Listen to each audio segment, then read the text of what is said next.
Sasha? Just a reminder, your full name, address in 3 minutes.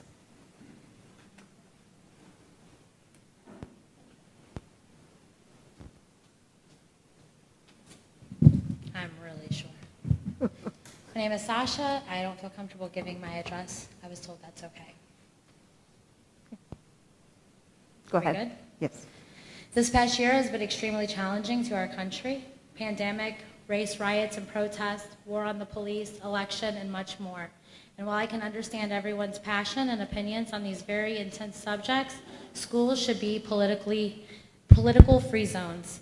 You can understand my shock when opening my email to find a teacher sending me, quote, Chauvin guilty on all accounts of killing George Floyd, Atticus Finch, started it all. Thank you, Harper Lee. Thank you for the people who stood up for real justice, end quote. I was even more shocked to find that my child had received the same email. I nor my child gave my email for teachers to email personal views on criminal cases and their outcomes. This is an absolute abuse of the school email system. Unfortunately, my shock has not ended there. After speaking with other concerned parents and talking with my children and their friends, I have learned so much more.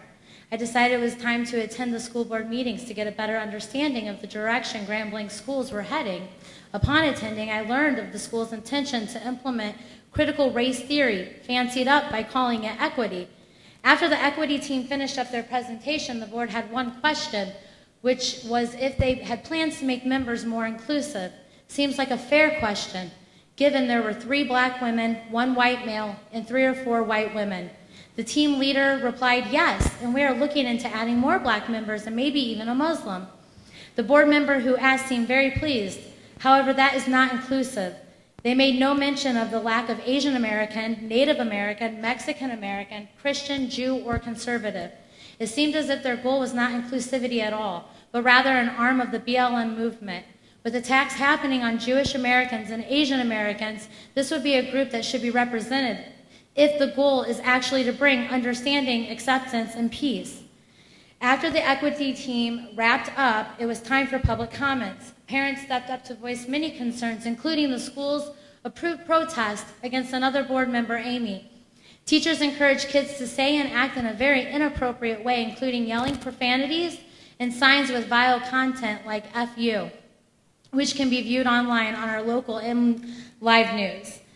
The most powerful testimony was from a 10th grader, Josie.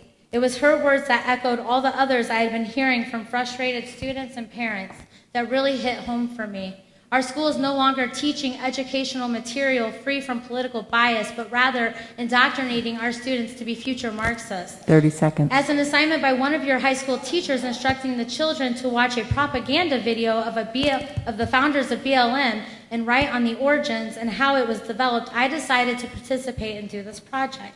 And what I found should concern every American. And then this was where Renee was going to pick up and finish the last 3 minutes. Thank you. Thank you. Renee?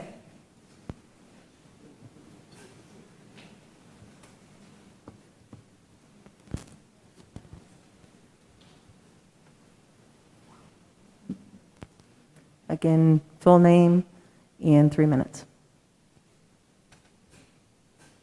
Hello, my name is Renee Ray, and I would just like to ask that Debbie McIntosh quit her comments over there, please. Alicia Garza. We will have order. We will have order.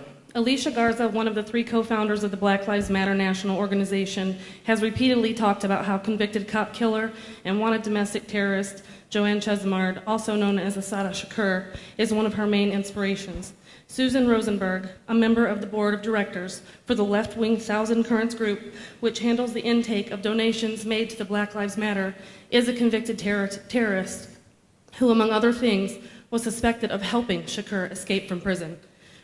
Rosenberg was a radical in the 1960s and the 1970s who landed on the FBI's most wanted list for a number of suspected crimes and was nabbed in 1984 while unloading from her car and into a New Jersey storage unit hundreds of pounds of dynamite, along with weapons, including a submachine gun.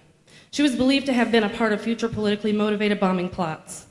Rosenberg and her M19 associates were also charged with roles in bombings during the 1980s at the Capitol, at the Navy War College, among other targets. They were also tied to a 1981 Brinks armored car robbery that killed a guard and 2 police officers. Culler said that she and Garza are trained Marxists during a 2015 interview with the Real News Network, noting, "We are super versed on sort of ideological theories, and I think that we really try to do is build a movement that could be utilized by many, many black folk." All three have ties to the Marxist group, Weather Underground. Are these really the people that we want our young students idolizing? Is this really a group our school representatives should paint the school graffiti rock after and pose proudly and display on Twitter? I asked myself, why has Grand Blanc School adopted these Marxist and clearly racist ideals? And then it hit me. Find the funding. The Biden administration plans to offer grants for U.S. history classes that teach critical race theory and the 1619 Project, and you do implement that here. These grants will dispense several million of dollars a year to K-12 schools. The crux of the theory is that white people are complicit in perpetuating systemic racism, regardless of their thoughts or actions.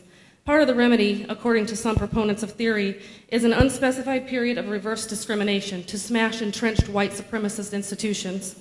The 1619 Project has been scored by Ivy League professors and Pulitzer Prize-winning historians as bogus history because it makes slavery the defining characteristic of the American experience. So Grand Blanc schools have abandoned its responsibilities to educate in a fair and equal way. It has sold out for woke cash. Since Grand Blanc has decided to defund equality, then maybe it's time to defund public schools by de-enrolling our children. And after this Friday, my daughter is leaving Grand Blanc schools. Please, we will have order. Thank you.